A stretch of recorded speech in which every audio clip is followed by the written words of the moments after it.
তুফান সিনেমায় অ্যাকশনের পাশাপাশি রোমান্টিক গানে মুগ্ধতা ছড়াবে শাকিব খান ও মিমি চক্রবর্তী।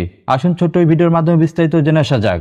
সকল আলোচনা সমালোচনা শেষে অবশেষে ভারতে শুরু হয়েছে শাকিব খানের তুফান সিনেমার শুটিং। পরিচালক রাহেন রাফি যে কোনো মূল্যে কুরবানির ঈদেই শাকিব খানের তুফান সিনেমাটি রিলিজ দেওয়ার জন্য চেষ্টা চালিয়ে যাচ্ছেন।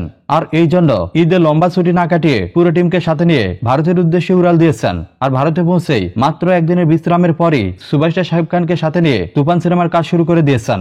শাকিব খানের সিনেমার ইতিহাসে সবচেয়ে বড় বাজেটের এই সিনেমায় ভরপুর অ্যাকশন থাকবে, এমনটাই জানিয়েছেন পরিচালক রাহেন রাফি নিজেই। তবে শুটিং শুরু হওয়ার পর জানা যাচ্ছে এই সিনেমায় অ্যাকশনের পাশাপাশি শাকিব খান ও মিমি চক্রবর্তীর কিছু রোমান্টিক মুহূর্ত বড় পর্দায় উপভোগ করতে যাচ্ছেন সাধারণ দর্শকরা। কারণ ইতিমধ্যেই শাকিব খানের তুফান সিনেমার গানের শুটিং শুরু হয়ে গেছে। আর পরিচালক রাহেন রাফি সকল দৃশ্যের আগে সবার প্রথমে শাকিব খানের তুফান সিনেমার গানের কাজ শেষ করতে চান। আপনারা অনেকেই জানেন রাজকুমার সিনেমার সময় গান এডিটিং এ অতিরিক্ত তাড়াহুড়ো করায় গানগুলো রিলিজের পর থেকেই ব্যাপকভাবে সমালোচিত হয়েছে। আর এই জন্য রাহেন রাফি এক্ষেত্রে কোনো ভুল করতে চান না, বরং তিনি তুফান সিনেমার সকল গানের কাজ আগেই সেরে নেবেন। যার ফলে সিনেমাটি রিলিজের আগেই এই পরিচালক সামাজিক যোগাযোগ মাধ্যমগুলোতে শাকিব খানের তুফান সিনেমার গান রিলিজ দিতে পারেন। আর যার জন্য শুরুতেই পরিচালক রাহেন রাফি সকল গানের শুটিং শেষ করে নিচ্ছেন।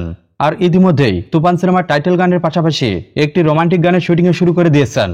শাকিব খানের সকল সিনেমার আপডেট জানতে আমাদের চ্যানেলটি সাবস্ক্রাইব করে পাশেই থাকবেন।